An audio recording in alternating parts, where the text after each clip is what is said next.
Tremors, Shrieker Island definitely makes you want to shriek in anguish.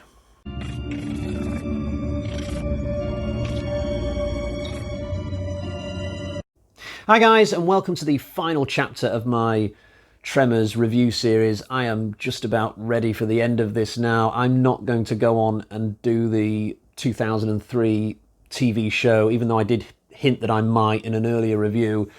By the time you get to the end of Tremors, Shrieker Island, trust me, all you want to do is just get all the Blu-rays, put them to the back of the cupboard until maybe 5 years in the future you get an inkling to catch up with Fred Ward and Kevin Bacon again. This is not a good movie. It's not a good way to finish the Burt Gummer cycle. I think possibly they went on one film too many with Michael Gross. I think if they ever do another Tremors film, they might want to rethink the whole thing and reboot it somehow. The thing is, on paper, this sounded like a really good film. I remember when I first read about it on the bloody Disgusting app. So in this, we've got a villain who is a little bit like the Lance Henriksen character from Hard Target. He's selling a service to rich people. He's giving them the chance to go on hunts, except not of other human beings in this case, but the chance to hunt graboids on an island. Now that sounds really cool when you think about it. Graboids on an island with hunters, and Burt will get involved somehow.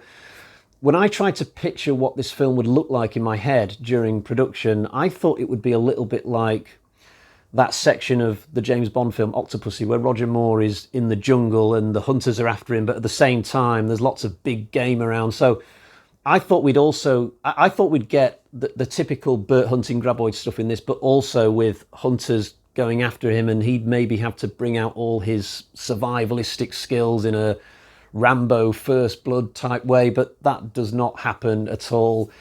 Vast amounts of this film are spent with Burt actually in and around the villains' camp, being perfectly cordial with them. He spends a lot of time trying to persuade them not to do their hunts verbally, and it's just a little bit tedious a lot of the time. Also, it's quite confusing geographically, this film. There's not just one island, there's a whole bunch of them, and very early on it's established that there's a base camp island and a graboid island, but you can definitely see other islands in the vicinity.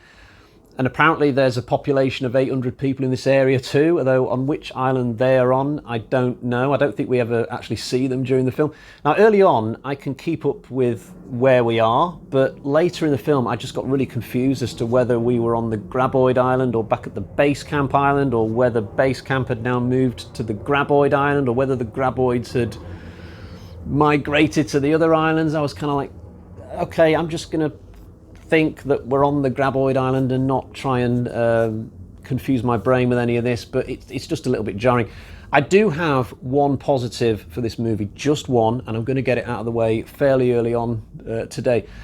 It's a very surprising positive for a film like this. So the cinematography in this film is absolutely amazing. It's possibly the best looking Tremors film since the original, but that's just weird for a film that is otherwise really bad. So you get lots of really sweeping flybys of tropical jungles and waterfalls in this in like proper 4K standard. It looks amazing, but it's jarring that we then switch from shots like that to these really bad action scenes involving Burt and the villains, and then later on we might get another sweeping gorgeous helicopter shot showing us more of the islands, and you're like, oh wow, here's one of those really great aerial moments again that just remind you of like one of the Lord of the Rings films or something, and then we go back to the really insipid movie down on the island, and it just doesn't mesh at all. But that is at least one positive, but I can assure you for the rest of this review I am not going to be as favourable or as nice.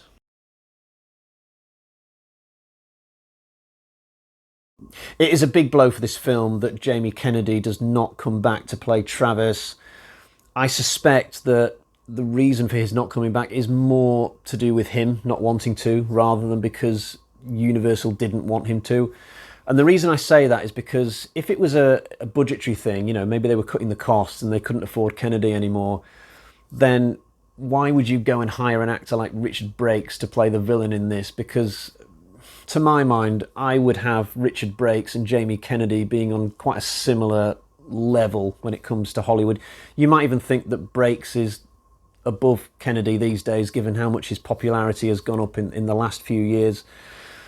So if you had to choose between the two, theoretically, because you're trying to stick to a certain budget, I would absolutely go for Kennedy and just get some other actor to play the villain. I mean, we've got a well-established relationship between Burt and Travis by the end of the sixth film. Why would you break that up if you didn't have to? So I've got to think that maybe Kennedy had just had enough of this franchise after doing two films, or maybe he just had some other project that he'd signed up to, so he couldn't be free to film this. But anyway, the fact that he's not here has a really damaging knock-on effect for a lot of the film.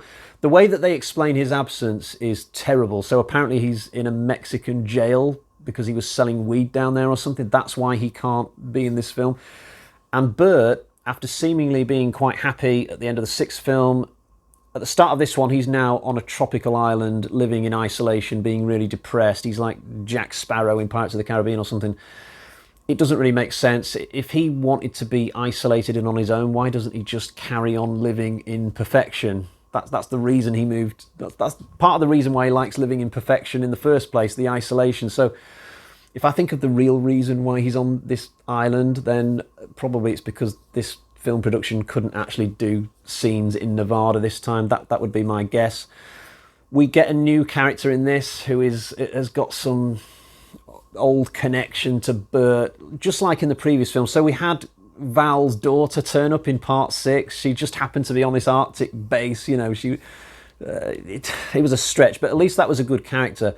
This time around, Travis's mum just happens to be a conservationist working on the next island over from where Richard Brakes is doing his hard target thing. What are the odds of that? Pretty much zero. It's really forced. You know, it's meant to be like the subplot that they had to put in there, the family drama, but it just doesn't really give you anything. You know, Burt and this new woman, I can't think of her name, you know, they have a bit of a set to at the start of this movie, and throughout it they will gradually learn to sort of get on with each other. Of course they do, but there's just no meat on the bone there. It just might as well not be in there. It's pointless.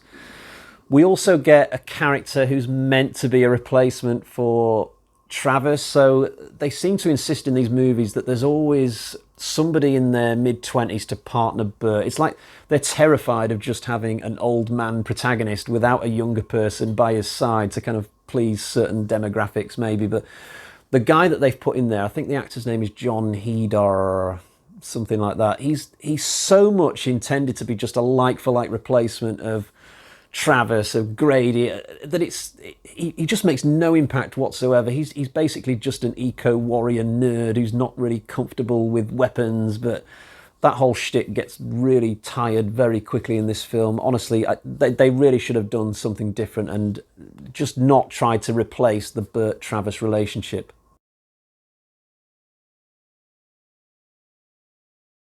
This film has a strange obsession with Predator.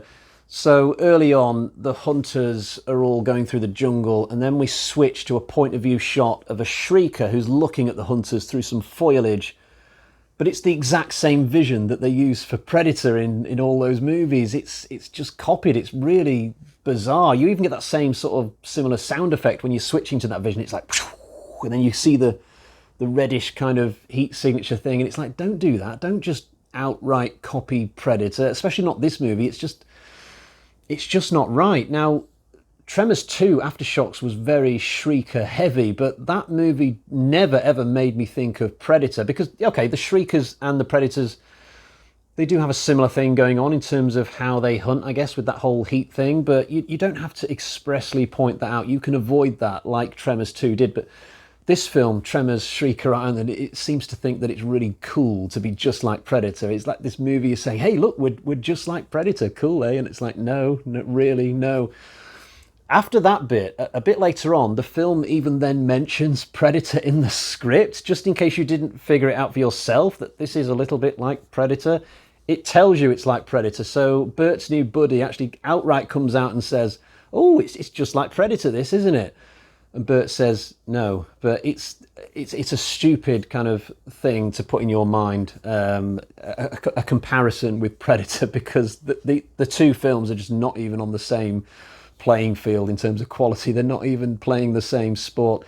I've got to talk a little bit about the actual hunters. I think there's about 7 of them who Richard Brakes is allowing to go on this hunt thing, but they're all the same character. It's really bad. It's like they're all snotty, they're all inept, they all wear stupid clothes, they all completely got on my nerves. It's like it's just the same character times 7. There's no individuals in this group. They're all complete wet lettuces.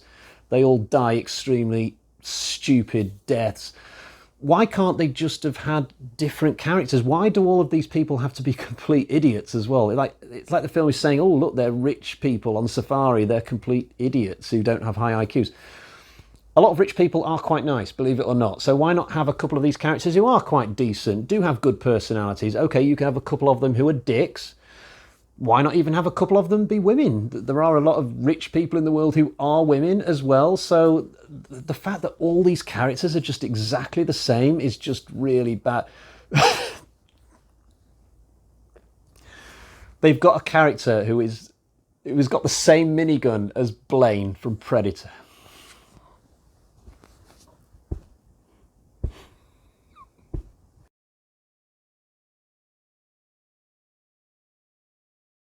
Towards the end as well, Bert's eco-buddy suggests that they rub clay all over themselves to hide themselves from the Shriekers.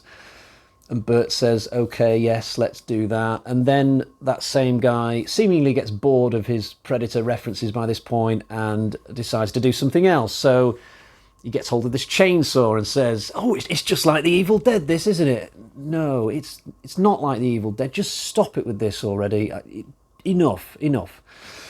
I don't have too much more to say about this film, in all honesty. I've not even really talked about what the graboid action is like in this. It's mostly CGI based, but I don't think they had quite as much money for this one as they did the previous one. There's some decent stuff in number 6, but the CGI in this is more back towards the kind of lame quality of part 5. There's no good kills in this at all. There's no good, satisfying gore. You know, most of the deaths are just slightly out of view. You can't really take them all in. So on the whole, it's just not a very satisfying experience, unfortunately. I will quickly show you the version of the film that I've got.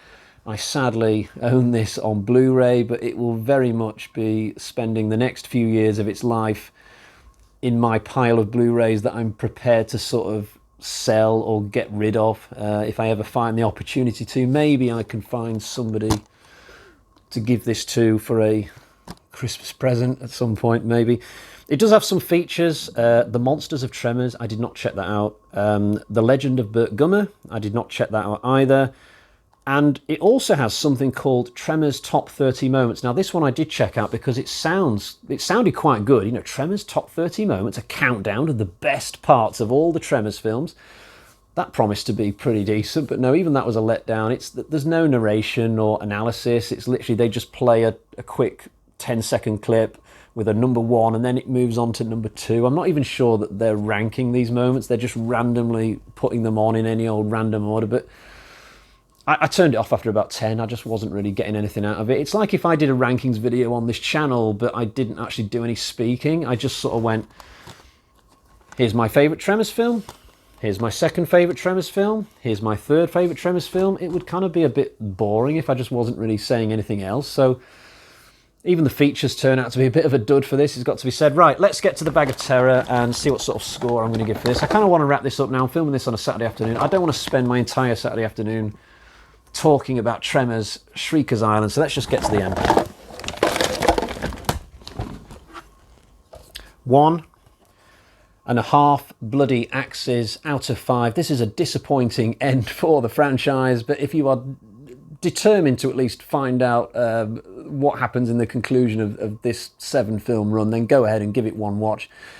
And maybe, if you're a big Predator fan, maybe you might also get something out of this film. But other than that, I am done. I am ready to move on. I'm still going to do one more video where I do a traditional sort of ranking so I can show you how I would line all these films up. But apart from that, I'm coming to the end of this franchise now. I'm going to be moving on to another one very, very soon. So thank you for joining me. Until next time, cheerio, bye-bye.